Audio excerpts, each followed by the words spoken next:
चू चू पड़े जो चाम, ये सुंदर शरीर किस काम का, जा मुख नाही नाम। राम रटत दारिद्र भलो, टूटी घर की छान, वो सुंदर महल किस काम के, जहां भक्ति नहीं भगवान। कबीर जिव्या तो वाए भली, जो रटे हरि नाम, नहीं तो काट फेंक दियो, ये मुख में भलो ना चाम। राम रटत कन्या भली, साकट भलो न पूत, जैसे बकरी के गल में गल थना, जिसमें दूध ना मूत। मानुष जन्म पाया कर, जो नहीं रटे हरि नाम, जैसे कुआ जल बिना फिर बनवाया क्या काम। ये है वो सच्चिदानंद घन की वाणी, ये है वो कबीर वाणी, जो कहीं पर भी खड़े होकर परमात्मा इस अमृत वाणी को बोलने लग जाते थे, ऊंची आवाज में गाकर सुनाते थे। बहुत से श्रद्धालु उनके आसपास आकर बैठ जाते थे और परमात्मा 2-2 घंटे तक उनको ये ज्ञान सुनाया करते थे। इस ज्ञान से प्रभावित होकर और परमात्मा के द्वारा दिए गए उस सत्य मंत्र से के जाप से उनको बहुत सुख होने लगे, उनके दुख दूर होने लगे। और 64 लाख शिष्य परमेश्वर कबीर जी के शिष्य प्रथम चरण में जब परमात्मा काशी में आए थे, कबीर देव एक धानक की भूमिका कर रहे थे, एक जुल्हे की भूमिका कर रहे थे।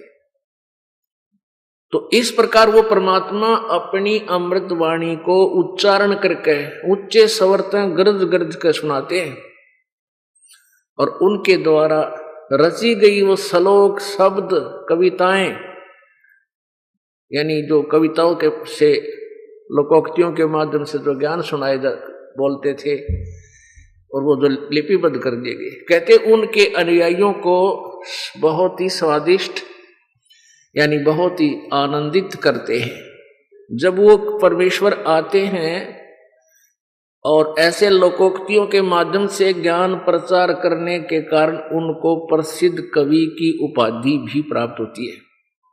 ये अपने पवित्र वेद बता रहे हैं जो ये दास आपको बोलकर सुना रहा है। और आज दिन में सुबह के सत्संग में आपको उन सदग्रंथों से रूबरू कराया गया था। तो पुण्यात्माओं, जो पवित्र वेदों में लिखा है, पवित्र हिंदू धर्म उसको एथेंटिक मानता है और वो ज्ञान बता रहा है कि वो कबीर है, वो कवि की उपाधि भी प्राप्त करता है, लेकिन वास्तव में वो परमात्मा ही होता है, वो भगवान ही होता है, वो अमर पुरुष है। वो परमात्मा अपने लोक से चलकर आता है,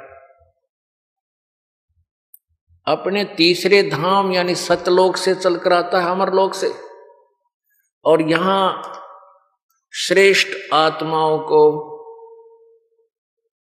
अच्छी आत्माओं को, दृढ़ भक्तों को आकर मिलता है, उनको ज्ञान उपदेश सुनाता है।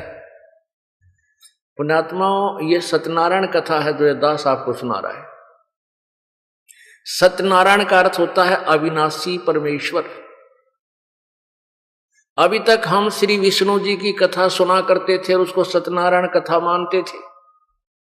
वो सत्यनारायण कथा नहीं थी, वो अविनाशी भगवान की जानकारी नहीं थी, वो तो नासवान भगवान थे श्री विष्णु जी, और उसको सत्यनारायण कह के हमें सुनाया जाता था।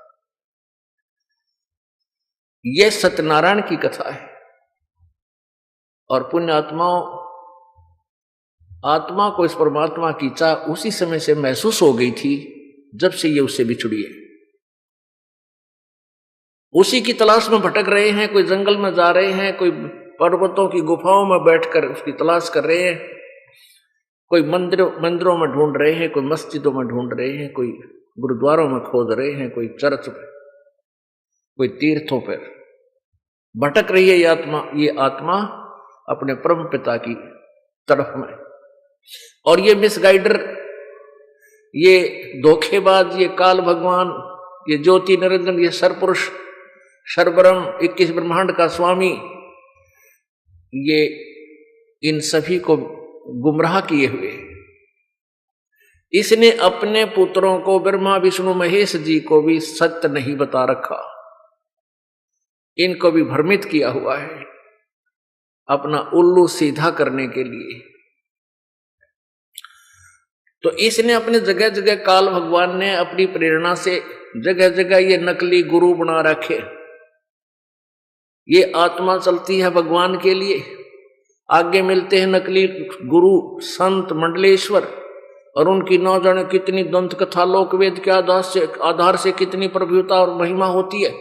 तो भोली आत्मा उसको पूर्ण संत मानकर समर्पण कर देता है। जो घर भी त्याग गया, परमात्मा के लिए निकल चुका, और वो समर्पण कर देता है उस नकली संत को असली संत मानकर, तत्वदर्शी संत मानकर, और वो उसके जीवन को बर्बाद कर देता है। उसमें ऐसा गंध भर देता है जो उसमें स्वयं विद्यमान था। फिर वो आगे वक्ता बन जाता है।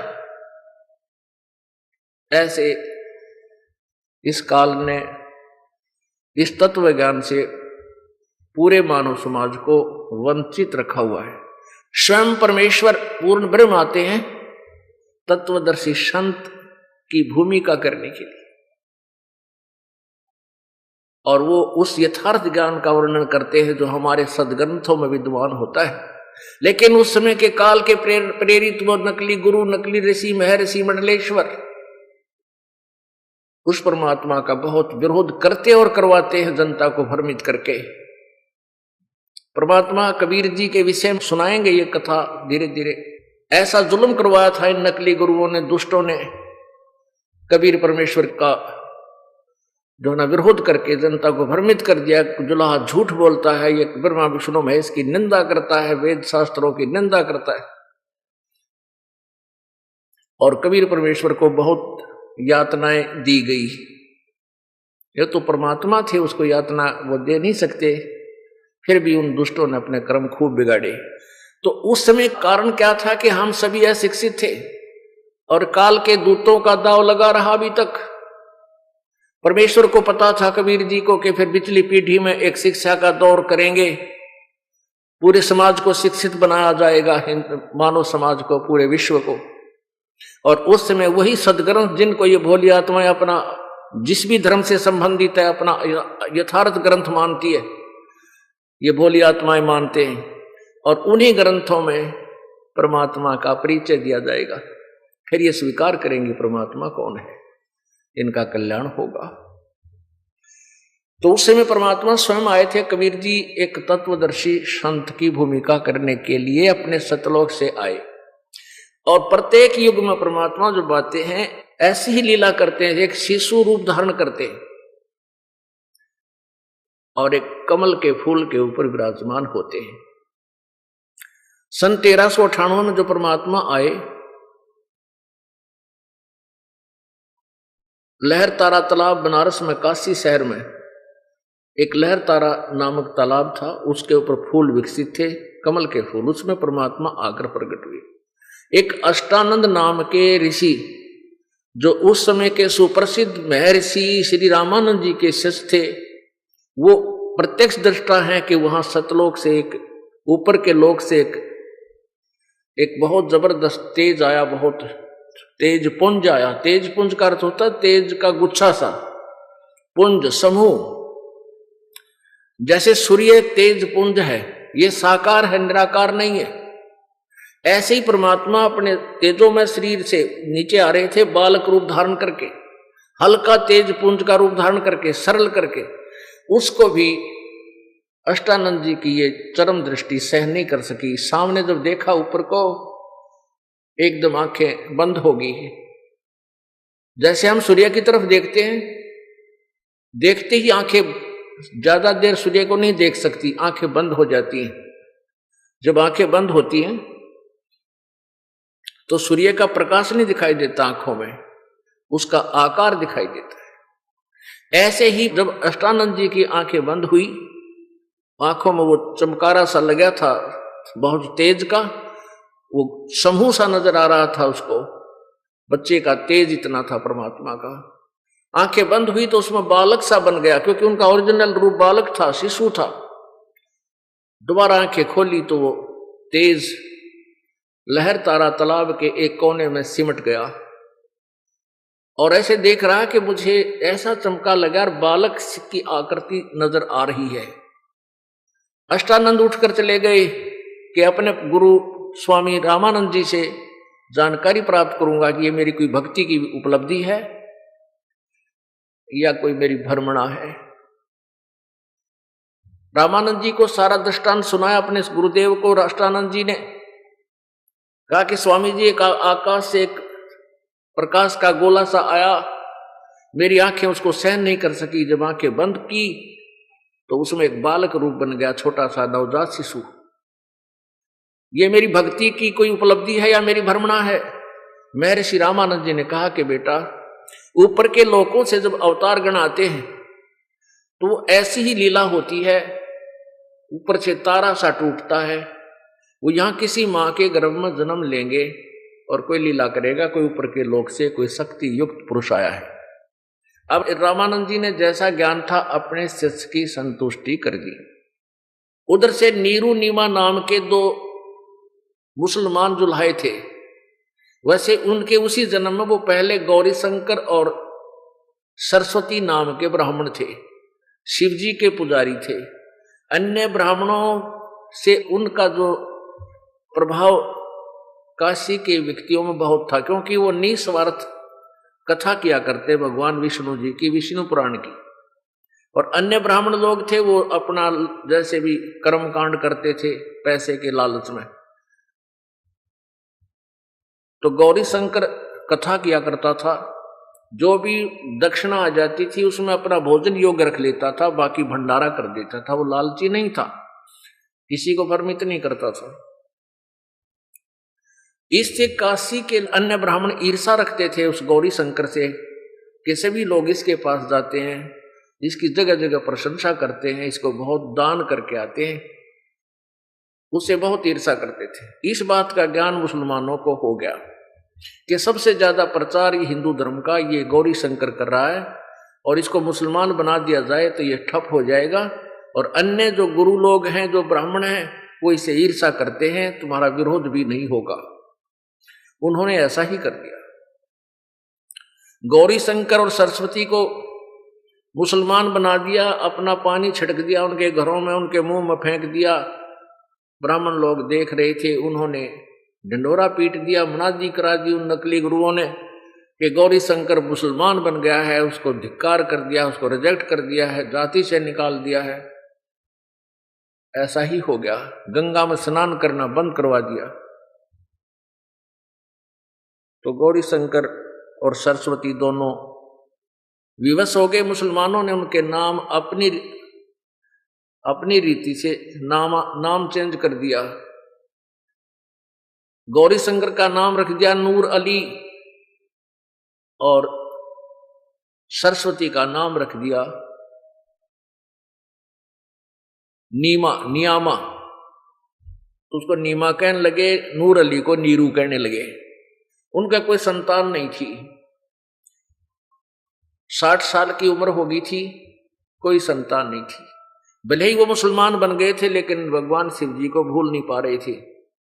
प्रत्यक्ष रूप से नहीं कर सकते थे वो, कोई ना ग्रंथ को छू सकते थे हिंदू वालों को, क्योंकि वो मुसलमान बन गए थे। इसलिए ये हिंदू धर्म के जो ठेकेदार गुरुजी थे वो शोर मचा देते यदि मुसलमान कोई धार्मिक हिंदू धर्म के धार्मिक ग्रंथ को हाथ लगा देता था। उसमें ये छुआछात और इन नकली लोगों द्वारा फैलाई गई आग बहुत जोरों पर थी। इस कारण से वो बेचारे अपने मन मन में मालिक को याद करते थे, यानी शंकर भगवान को भी याद करते थे। उसी दिन जिस दिन परमात्मा सन 1398 में विक्रमी संवत 1455 ज्येष्ठ सुदी पूर्णमासी, जेठ उतरते की पूर्णमासी को सतलोक से चलकर आए, एक शिशु रूप धारण किया। उस दिन वो स्नान करने के लिए गंगा में नहीं जाते थे, क्योंकि काशी के ब्राह्मणों ने नीरू नीमा का स्नान करना गंगा में बंद करवा दिया था कि मुसलमान गंगा में नहीं नहा सकते। तो वो क्या करते थे, एक लहर तारा नाम का बहुत बड़ा तालाब था जो गंगा का जल लहरों के द्वारा उछल उछल कर बाहर एक बहुत बड़े गड्ढे, बहुत बड़े क्षेत्र में जो झील थी उसको भरे रखता था। वहां जाते थे, वही परमात्मा आकर के कमल के फूल पर विराजमान हो गए। अब नीरू नीमा उनको उठाकर घर ले आए थे। 25 दिन तक हो गए थे, नीरू परमात्मा ने कोई आहार नहीं किया। अब पहले तो खुशी मनाई थी नीरू और नीमा ने कि परमात्मा ने हमें खिलौना दे दिया। अब देखा कि ये बालक कुछ खा रहा नहीं, पी रहा नहीं, सारे जंतर मंत्र कर लिए, सभी दोहना झाड़े झूठे लगाने वालों को, नजर उतरवाने वालों से सबसे संपर्क कर लिया, डॉक्टर वैद्यों को दिखा लिया, कोई राहत नहीं। बच्चा दूध नहीं पी रहा और स्वस्थ ऐसा है जैसे डेली 1 किलो दूध पीता हो। नीमा बहुत चिंतित हुई और अपने भगवान शंकर को याद करके रो रही थी कि भगवान पहले तो आपने ये खिलौना दिया, अब छीनोगे, इसके साथ ही आपकी दासी इस बच्चे के साथ मरेगी, मैं जी नहीं सकती। ऐसे विलाप कर रही थी। 25वां दिन आ गया। परमात्मा शंकर भगवान जी एक साधु संत फकीर का रूप बनाकर, एक ऋषि रूप बनाकर, साधु संत फकीर ऋषि ब्राह्मण, यानी ऋषि को ब्राह्मण भी बोल, एक तो ब्राह्मण थे वो आपस में काशी वाले, नहीं, ऋषि को भी ब्राह्मण बोलते हैं। और ऋषि संत फकीर रूप में कोई भी आता है तो हिंदू और मुसलमान सभी उससे लाभ लेने की चेष्टा करते हैं।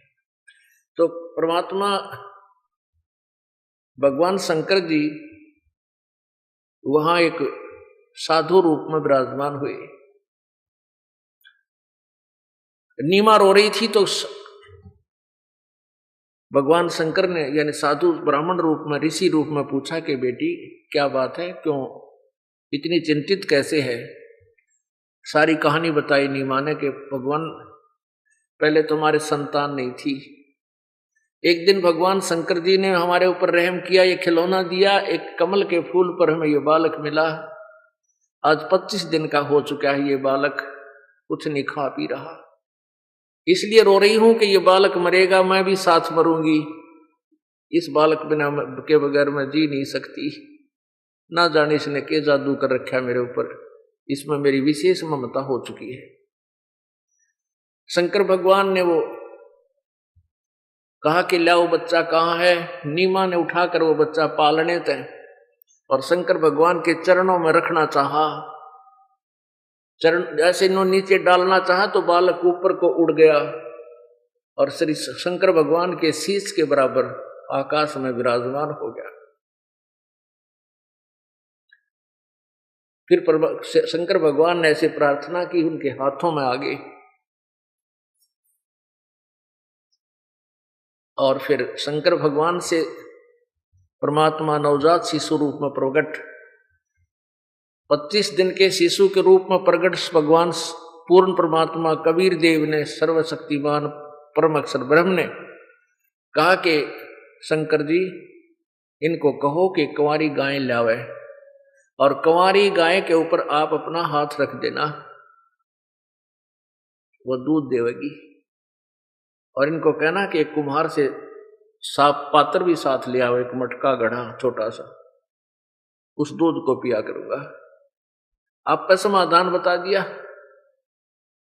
तो वैसा ही हुआ। एक कुंवारी गाय नीरू ले आया, साथ में एक स्वच्छ घड़ा छोटा सा जिसमें 5-7 किलो बरोला का आग्रह हमारे का नहीं, यानी 5-7 किलो का एक छोटा सा मिट्टी का घड़ा, वो भी साथ लिया। शंकर भगवान ने उस कुंवारी बछिया होती है, समझ गए होगे, इस कुंवारी जो बिल्कुल कभी बच्चा पैदा ही नहीं किया हो उसने, अनटच्ड, तो उसको ऊपर कमर पे हाथ रख दिया। कुंवारी उस गाय के थन लंबे लंबे हो गए, अपने आप दूध निकलना शुरू हो गया, धार बंध गई और वो छोटा सा जो पात्र था वो नीचे रख दिया, वो भरने के उपरांत तुरंत बंद हो गया। ऐसे शंकर भगवान फिर वो चले गए। अपने आत्माओं, ये जो ग्रंथ और वेद इस दास ने अभी देखे, अभी यानी 2002 के बाद। और ये दास सन 1988 से ये गुणगान माल्य के उनके ग्रंथों में पढ़ा करते थे, लिखा हुआ देखा करते थे, चर्चा सुनाता था। अब वेदों ने इस बात का समर्थन कर दिया। परमात्मा कबीर जी ने कहा था कि वेद मेरा भेद है, मैं मिलूं वेदन से नाही, और जौन वेद से मैं मिलूं वो वेद जानते नहीं। ये चारों वेद ये मेरा ही भेद है, मेरी ही महिमा का गुणगान कर रहे हैं, इनमें वर्णित विधि से मैं प्राप्त नहीं हो सकता। क्योंकि अभी आपने सुबह के सत्संग में सुना था कि गीता ज्ञान दाता ब्रह्म खुद कह रहा है कि उस परमेश्वर की भक्ति, उस तत्व ज्ञान की प्राप्ति के लिए तत्वदर्शी संतों की खोज करो। अब आपको वो प्रमाण दिखाते हैं। परमात्मा की पहचान उसी समय हम कर सकेंगे जब हम स्वयं सदग्रंथों को पढ़ेंगे। नहीं तो अपनी अपनी कह गए इस दुनिया के मां अरविंद साहिब की बंदगी की ठोर ठिकाना ना। अपनी अपनी तो दुनिया बता रहे थे, कोई कुछ कह रहा था, कोई किसी को भगवान बता रहा था, कोई कैसा बता रहा था। अब हमारे सदग्रंथ जिनको हम ऑथेंटिक मानते हैं, जिनको हम सत्य मानते हैं, आज उन्हीं को फिर पढ़ेंगे और उन सत्य को फिर हम स्वीकार करेंगे, और अवश्य करनी चाहिए। ये देखिएगा, ऋग्वेद मंडल नंबर 9-10, ये कहां से छपा है? जैसे सुबह भी दिखाया था आपको। प्रकाशक है सार्वदेशिक आर्य प्रतिनिधि सभा, महर्षि दयानंद भवन, रामलीला मैदान, नई दिल्ली 2। फोन नंबर ये है। ऋग्वेद आर्य भाषा यानी संस्कृत से हिंदी में अनुवादित, महर्षि दयानंद सरस्वती कृत, मुद्रक है Prince offset printers, 1510 Pataudi house Daryaganj, नई दिल्ली। इतना। ऋग्वेद मंडल नंबर 9 और सूक्त नंबर 9 का मंत्र नंबर 9।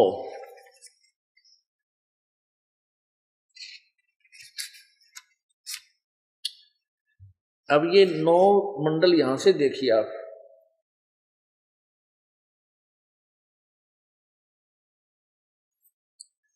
ये है ऋग्वेद मंडल नंबर 9, नवम मंडल।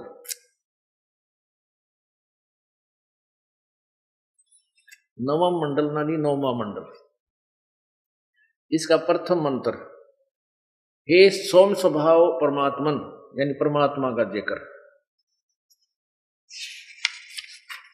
नंबर 1। नंबर 2, मंत्र नंबर 2,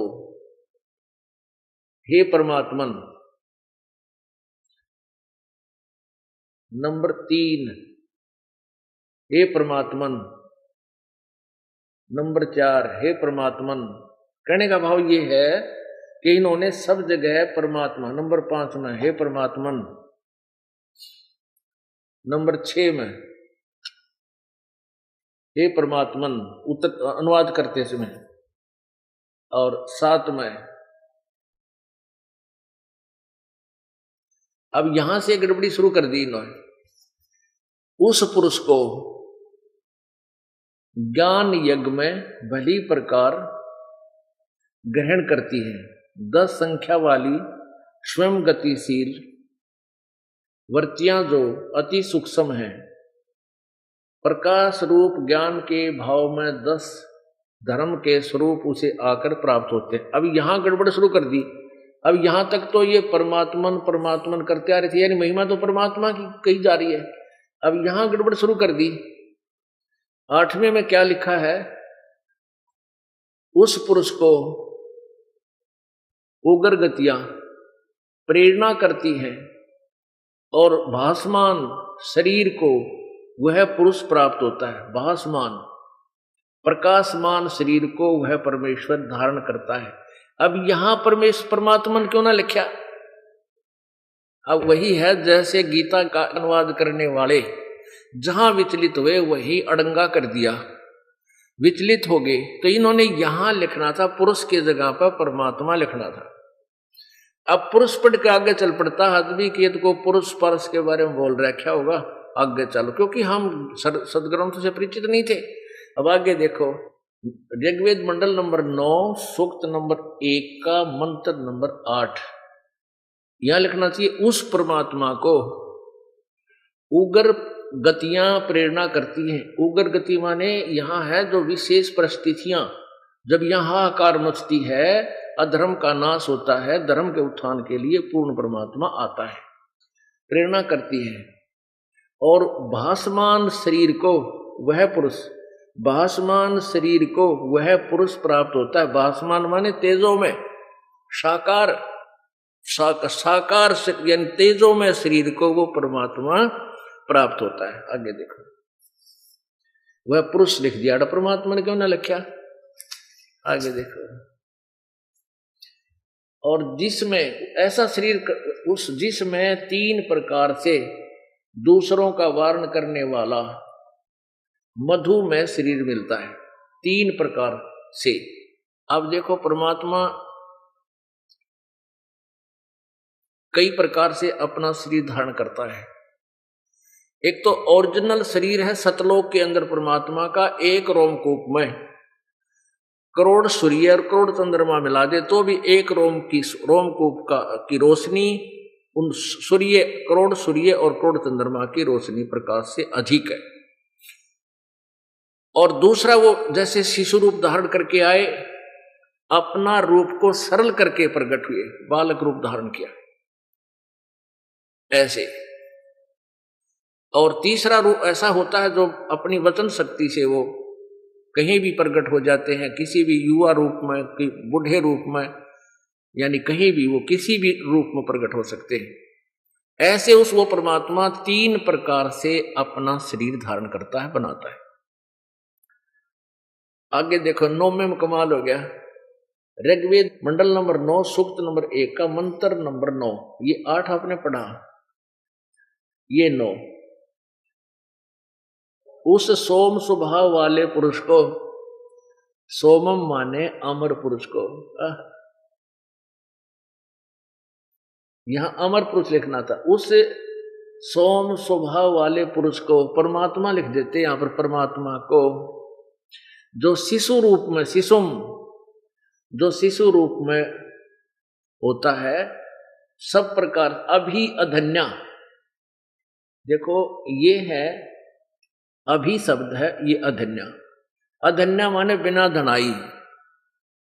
जो गायें कभी गर्भ धारण ना किया हो उसको तो कह देते बिना धनाई, यानी चाहे वो ब्याई हुई भी हो, पहले भी वो बच्चा दे चुकी हो 2 बार और फिर नए दूध नहीं हुए तो उसको कहें अभी ये बिना धनाई है।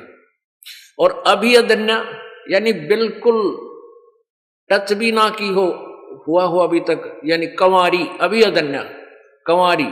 ये देखो उस सोम स्वभाव वाले पुरुष को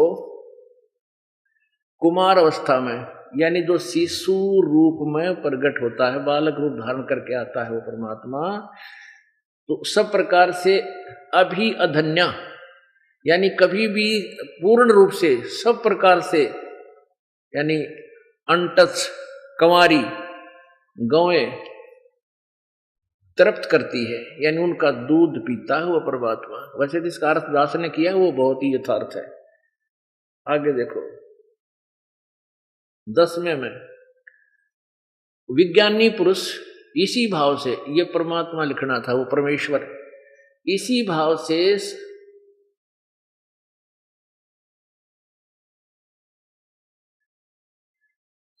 ये देखो ना तृप्त करती है ऐश्वर्य की वृद्धि के लिए, अथवा उक्त श्रद्धालु पुरुष को अहिंसनीय वाणियां, अब वाणी कितना है, वास्तविकता यह है कि वो परमात्मा अपना ज्ञान उपचार करने के लिए सारी लीला करता है। यहां देखो 10वें में ज्ञानी पुरुष, विज्ञानी पुरुष यानी तत्वदर्शी संत इसी भाव से संपूर्ण अज्ञानों को नाश करता है, यानी ऊपर से बालक रूप में आता है, फिर अपना उस सब अज्ञान का नाश करने के लिए प्रचार करता है। और इसी श्रद्धा के भाव से सूरवीर यानी बिल्कुल सच कहने वाला, किसी से नहीं डरता, वो सच ही बोलता है।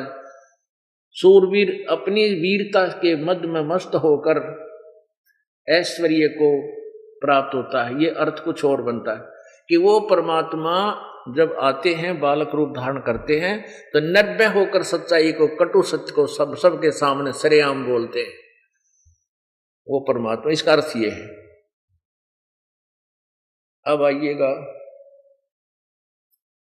ऋग्वेद मंडल नंबर 9 सूक्त नंबर 86 का और मंत्र नंबर 26-27।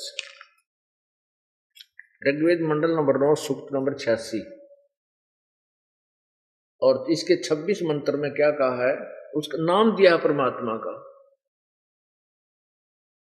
यज्ञ करने वाले यजमानों के लिए परमात्मा, यज्ञ माने साधना, यानी भक्ति करने वाले भक्तों के लिए परमात्मा सब रास्तों को सुगम करता हुआ उनके विघ्नों को यानी संकटों को मर्दन कर देता है, नष्ट करता है, उनको पवित्र करता हुआ और अपने रूप को निर्दिनम, अपने रूप को यानी साकार शरीर को सरल करता हुआ यानी हल्के तेज पुंज का बनाता हुआ, वह कांति में परमात्मा कबीर।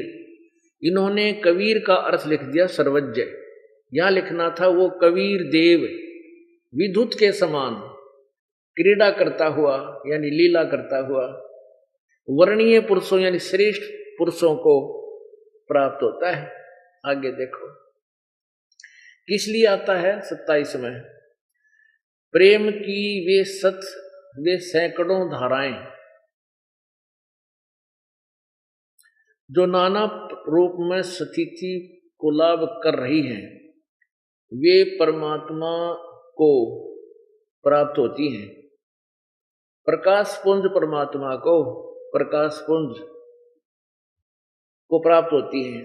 प्रकाश पुंज परमात्मा को बुद्धिवृत्तियां विषय करती हैं।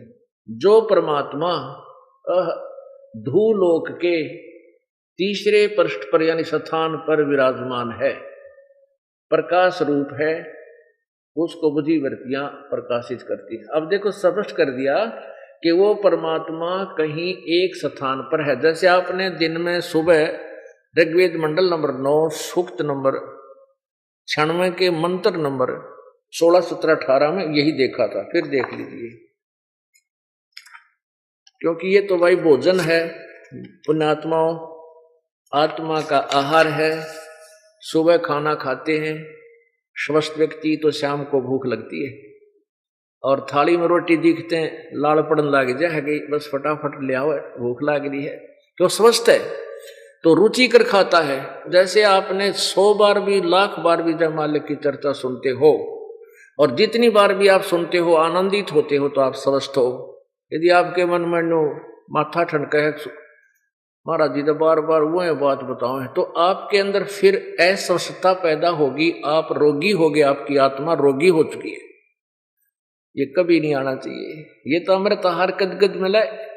इस रामायण ने सुन सुन कर बहरे कान हो गए। राम कृष्ण जी की लीला सुन सुन का हम कति फेल हो लिए, बुद्धि जमा कंडम हो ली थी, रामलीला बना ली, नाचन लागे, क्योंकि इनकी कथा सुन सुन कर बहरे हो लिए थे। रामायण को जब रामलीला होती थी कोई नहीं देखा करता, फिर इसमें के तरीका अपनाया पाखंडिया ने, नाचने गाने वाली लड़कियां लाने लग गए, हाँ सांग जोड़ दिया, फिर भी 20 आदमी जाया करते, क्योंकि उसमें वो आनंद नहीं। और ये ऐसा ज्ञान है, आप 100 बार लाख बार सुन लोगे तो भी आत्मा संतुष्ट नहीं होगी।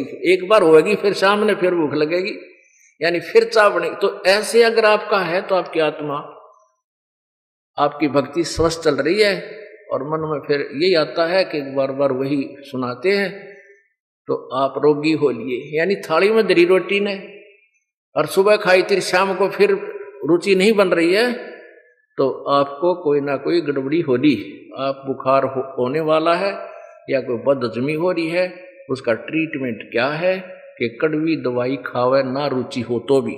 तो इस ज्ञान को ना चाहते हुए मान ले किसी एकाध प्रतिशत भक्त होते हैं, उनको ऐसा लगता है तो फिर भी बेर्रे रहकर सुना इसी को, ये फांके कुनीन सी, और फिर रुचि शुरू हो जाएगी। आप देख लेना 10 मिनट में फिर रुचि शुरू हो जाएगी आपको इस ज्ञान को सुनने में। अब देखिए ऋग्वेद मंडल नंबर 9 सूक्त नंबर 96 का ये 16 मंत्र। हे परमात्मन, ऋग्वेद मंडल नंबर 9 सूक्त नंबर 96 का मंत्र 16 में, वेद ज्ञान दाता भी ब्रह्म है, जो गीता ज्ञान दाता है वही वेदों का ज्ञान भी वही दे रहा है।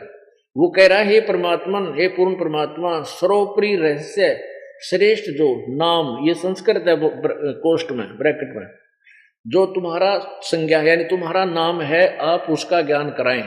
तो उसका ज्ञान फिर 17 में करवाया है कि वो शिशुम जगानम हरियंतम मर्जंती सुबंती वहीन मरुतोगणेन कबीर गिरभी कावेना कबीर संत सोम सोमय पवित्र अति पवित्रेति रेभन।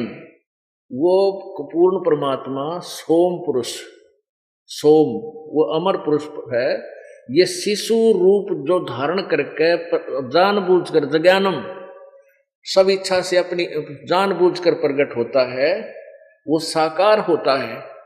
और वो परमात्मा फिर ऊंचे स्वर में आवाज लगा लगा, रेभन माने गरजता हुआ, रेभन सन रेभन ऊंचा ऊंची आवाज में आवाज लगाता है, कावेना यानी कविताओं के माध्यम से। ये देखो कावेना कवितव से, कावेना कविताओं के माध्यम से ऊंचे स्वर में आवाज लगाता है, कबीर वाणी द्वारा, कबीर गिरभी कबीर वाणी द्वारा, सच्चिदानंद घन की अपनी वाणी द्वारा, अपने मुखारविंद से उच्चारण करता हुआ के द्वारा, अपनी वाणी के द्वारा उच्चारण करता है, ऊंची आवाज में बोलता है। और वो कबीर है, वो अमर परमात्मा कबीर देव है। आगे देखो,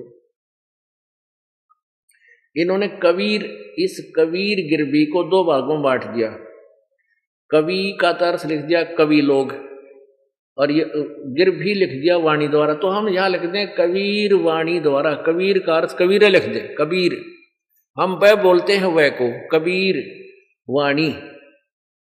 या ये संस्कृत यानी उस क्या नाम व्याकरण के चक्कर वाले ये सोच ले उस कवि द्वारा बोली गई वाणी। तो ये आगे स्पष्ट करता है कि ऋषि मना ये ऋषि कर्त, वो संत रूप में प्रकट परमात्मा तत्वदर्शी संत के रूप में प्रकट होकर के जो अपनी कविताओं के माध्यम से तत्व ज्ञान का उच्चारण गरजता हुआ उच्चारण करता है, इस कारण से वो कवि की पदवी भी प्राप्त करता है, पदवी कवि नाम। और सहस्राणित है, हजारों वाणी बोलता है। ऋषि कृत सवरसा, ऋषि मना ये ऋषि कृत, उस ऋषि रूप में संत रूप में प्रकट परमात्मा के द्वारा रची गई वो हजारों वाणियां उस ऋषि मना, ऋषि स्वभाव के साधु संत भक्तों के लिए सवर्षा माने आनंद देने वाली होती है, उनको बहुत प्यारी लगती हैं। और जिस कारण से वो परमात्मा प्रसिद्ध कवियों में से एक होता, पदवी प्राप्त करता है। और वो तृतीय धाम महिष है, वो तीसरे धाम में रहता है, विराजमानु माने रहता है, उसको स्थापित करता है, राजती स्तूप यानी गुमज में रहता है। ये क्या किया इन्होंने, सोम स्वरूप परमात्मा यानी वो अमर पुरुष जो बालक रूप धारण करके आता है, सोम स्वरूप परमात्मा पालन की इच्छा करता हुआ जो महान परमात्मा तृतीयम धाम, या देखो संस्कृत पढ़ेंगे हम, ये नागरी लिपि है, आसानी से पढ़ सकते। तृतीयम धाम इन्होंने लिखा देवयान और पितरान, इन दोनों से पृथक तीसरा जो मुक्ति धाम है, यानी तृतीयम धाम माने तीसरा धाम, उसमें विराजमान है, वहां रहता है वो भगवान। अभी इन्होंने ज्ञान योगी और अड़ा दिया डंगा। ज्ञान योगी का क्या जिक्र है, भगवान के बारे में बात चल रही है। कवि नाम पदवी जो कांतर की पदवी अर्थात मुख्य स्थान है। देखो ये कवि नाम पदवी का अर्थ है, जो प्रसिद्ध कवियों में से भी एक कवि की पदवी प्राप्त करता है। ऋषि मना सर्वज्ञान साधन रूप मन वाला वह परमात्मा नहीं। ऋषि मना, ऋषि स्वभाव के जो भक्त हैं उनके लिए ऋषिकृत, सब ज्ञानों का प्रदाता। ऋषिकृत माने उस ऋषि के द्वारा की हुई, रची हुई। जैसे इसमें लिखा है इन्होंने कि ये अनुवाद महर्षि दानंद कृत, ये देखो महर्षि दानंद सरस्वती कृत, इसके द्वारा किया गया। यानी उस परमात्मा द्वारा बोली गई वाणियां वो उस परमात्मा सन स्वभाव के व्यक्तियों के द्वारा बड़ी भक्तों के लिए सुखदायक है, और वो तृतीय धाम में रहता है। अब फिर आ जाएंगे वहीं पर मंडल नंबर 9 सुख 96 का ही, फिर अभी आपने 18 पढ़ा, अब यहाँ देखते हैं। वैसे इसमें 19 में फिर तुरियम माने चौथा धाम, तुरियम धाम, वो चौथे धाम में भी रहता है, वो अकय लोक में भी रहता है, इसका ये अर्थ है। लेकिन हम अपना मतलब की बातें देखेंगे। 20 में वह परमात्मा जिस प्रकार एक संघ को उसका सेनापति प्राप्त होता है, इसी प्रकार ब्रह्मांड रूपी कोश को प्राप्त होता है, होकर उच्च स्वर से गरजता हुआ इस ब्रह्मांड रूपी विस्तृत प्रतिखंड में भली भांति प्रविष्ट होता है।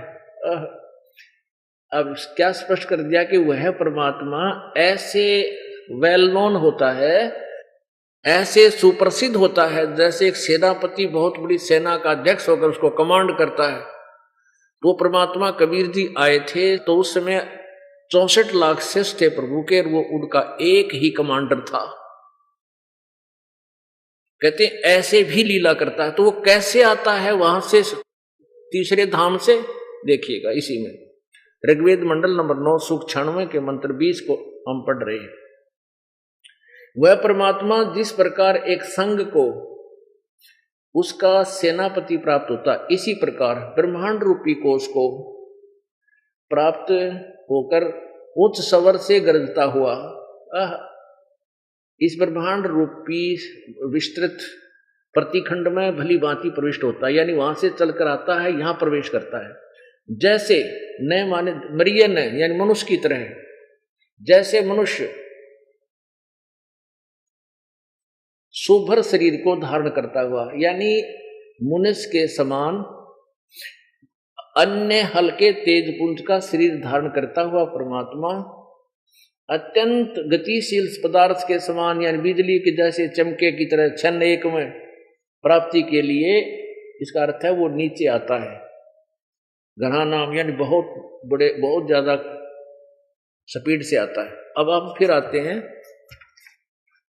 ऋग्वेद मंडल नंबर 9 के सूक्त नंबर 86 का मंत्र नंबर हमने 26 पढ़ लिया, 27 पढ़ लिया कि वो परमात्मा 27 में, वो जो परमात्मा ध्रुवलोक के तीसरे पृष्ठ पर विराजमान है, यानी एक देशीय है, एक स्थान पर रहता है, वहां है। अब इससे इतना ही लेना था हमने। अब आइए ऋग्वेद मंडल नंबर 9 का सूक्त नंबर 82 मंत्र नंबर 1 से 3 हम पढ़ेंगे। ये देखिएगा ऋग्वेद मंडल नंबर 9 सूक्त 82 का, ये है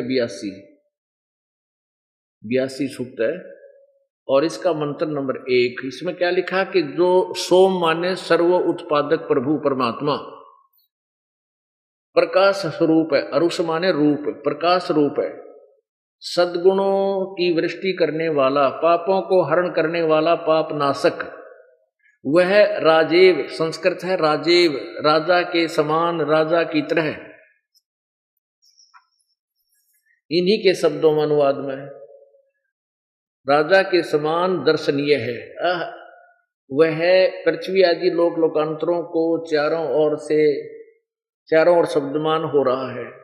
वह वर्णीय पुरुष को श्रेष्ठ व्यक्ति को जो दृढ़ भक्त है उसको पवित्र करता हुआ प्राप्त होता है।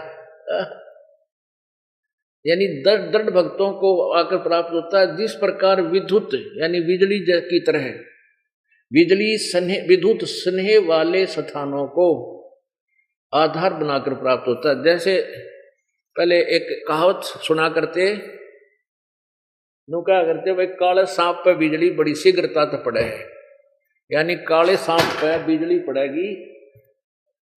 और या कहते थे एक कांसी के बर्तन होते थे पहले, कांसी धातु होता था, तो ये कहते थे कि कांसी के थाली या बेले पर बिजली अवश्य गिरती है। तो ऐसे ही इस परमात्मा के बारे में उसकी उपमा दी गई है कि जैसे बिजली अपने सुपात्र पर जाकर गिरती है, अपने सन्हे वाले स्थान पर गिरती है, ऐसे ही वो पूर्ण परमात्मा अपने सतलोक से बिजली जैसी गति से आकर के अपने उन प्यारी आत्माओं को दृढ़ भक्तों को आकर मिलता है। और परमात्मा भी कहते हैं, और वो आकर के फिर ज्ञान उपदेश करता है। किस उद्देश्य से आता है देखो आगे। फिर उन आत्माओं जितनी बार सुनोगे उतना ही अच्छा लगेगा। ये वह वर्णीय पुरुष को यानी श्रेष्ठ भगत को, अच्छी आत्मा को, अच्छे वरिष्ठ अच्छे व्यक्ति को जो दृढ़ भक्त है उसको अपवित्र करता हुआ प्राप्त होता है। जिस प्रकार विधुत सन्हे वाले स्थानों को आधार बनाकर प्राप्त होता है, जैसे काशी के बेले वगैरह करती बिजली काले सांप पर गिर जाती है, इसका कुछ ऐसा कनेक्शन हमसे, ऐसे कहते वो उन्हीं पर को मिलता है और उनको फिर अपना यथार्थ ज्ञान बता। किस लिए आता है ये देखो। नंबर 2 ऋग्वेद मंडल नंबर 9 सूक्त 82 82 का मंत्र 2।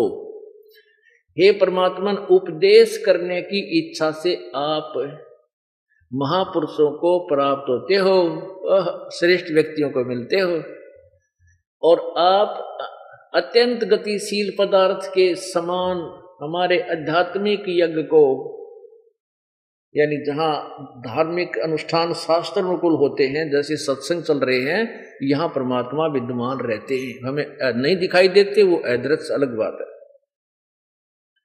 और साकार साक्षात भी आकर मिलते हैं, प्राप्त होते हैं। यहाँ लिखा वो कबीर, कबीर यूपर की मात्रा, कबीर वेदस्या, इन्होंने प्राप्त होते हैं। वो कवि आप कबीर हैं, इन लिख दिया आप सर्वज्ञ हैं। यहां हम लिख दें आप कबीर देव हैं, ना तो व्याकरण बिगड़ी। आप कबीर देव हैं, कबीर देव, हम उसको कबीर देव कबीर साहब कहने लगे। कबीर परमात्मा अल्लाहू अकबर, मुसलमान भाई उसको अल्लाहू अकबर कहने लगे, बड़ा भगवान। हम इसको कबीर देव कबीर साहब कहते हैं। शुद्ध स्वरूप है, हमारे पापों को दूर करके हे अमर पुरुष हमको सुख दे। आदि आदि। अब तीसरे में पवित्र यज्ञों में रक्षा से आप प्राप्त होते हैं, और पृथ्वी आदि लोकांतरों में गति करते हुए, यानी वहां से चलकर आप सर्वव्यापक नहीं, आप स्वयं गतिशील होकर, यानी वहां से चलकर विराजमान होते हैं। तो वो परमात्मा यहां आते हैं अपने मुखारविंद से, अपने मुख कमल से ये अमृत ज्ञान का प्रचार करते हैं, वाणी बोलते हैं, जिसके विषय में गीता जी अध्याय नंबर 4 के श्लोक नंबर 32 में आपको दिखाया कि इस प्रकार बहुत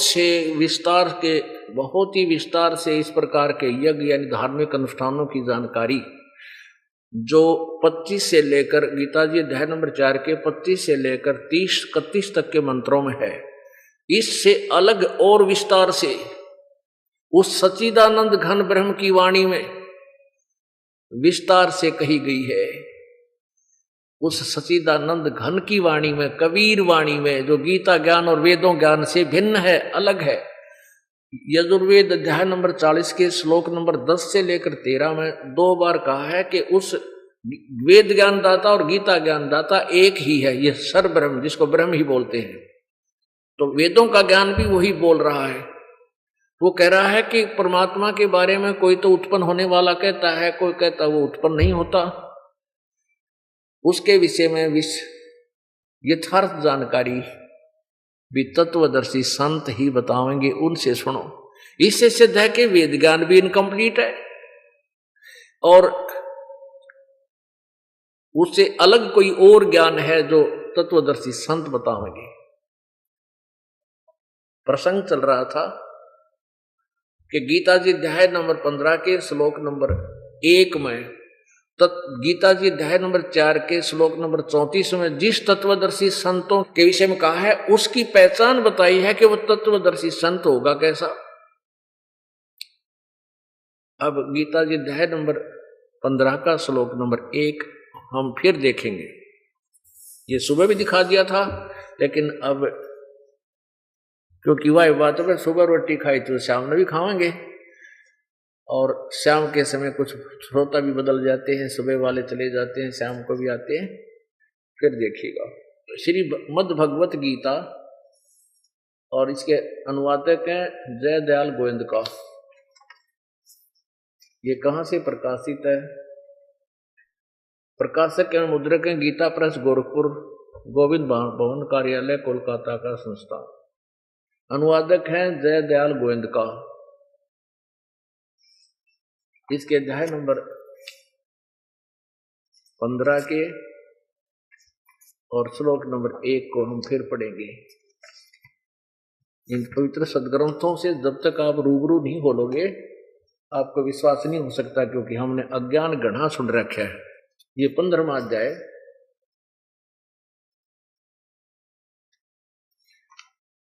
ऊर्ध्व मूलम, ऊर्ध्व माने ऊपर को, ऊर्ध्व है, मूलम अधः शाखम अश्वत्थम प्राहु अव्यम छंदासी यस्य प्रणानी ज्ञेतम वेद स वेदवित्।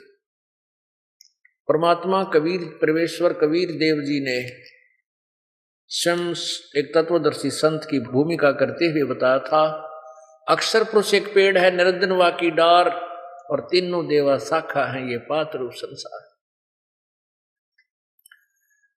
अब 3 परमात्मा हैं, एक सरब्रह्म, सरपुरुष, सरपुरुष, क्षरपुरुष। हम संत लैंग्वेज में समझाने के लिए सरल सरना सुना, क्योंकि पहले अनपढ़ गणे थे तो उसको क्षर पुरुष क्षर ब्रह्म कहने लगे, क्षर ब्रह्म। और जो अक्षर ब्रह्म है उसको अक्षर ब्रह्म कहा करते संत लैंग्वेज में। तो ये क्षर ब्रह्म कहो चाहे से ब्रह्म कहो, और एक अक्षर ब्रह्म अक्षर, और एक परम अक्षर ब्रह्म परम अक्षर पुरुष। इनको सर ब्रह्म कहो चाहे सर पुरुष कहो, इस प्रथम भगवान प्रथम वाले को, और दूसरे को अक्षर ब्रह्म को अक्षर पुरुष कहो चाहे अक्षर ब्रह्म कहो, और फाइनल परमात्मा को परम अक्षर ब्रह्म कहो चाहे परम अक्षर पुरुष को। पुरुष माने परमात्मा, ब्रह्म माने भी परमात्मा, भगवान होता है। तो ये 3 अक्षर पुरुष एक पेड़ है, निरंजन ज्योति निरंजन काल, इसको सर पुरुष को ज्योति निरंजन भी कहते हैं। निरंजन निरंजन वाकी डार यानी ब्रह्म डार है, सरब्रह्म डार है, और तीनों देवा शाखा है, ये पात्ररूप संसार। ये देखो सुबह यहां से सत्संग छोड़ा था, अब इसी को फिर सिरे से लेने के लिए ये भूमिका इतनी बनानी आवश्यक थी। ऊर्ध्व मूलम अधः शाखम, बस गीता ज्ञान दाता ने तो इतना बच संकेत कराया कि ऊपर न जड़ और नीचे न तीनों शाखा वाला, नीचे को शाखा वाला ये संसार रूपी पीपल का विनाशी पेड़ है।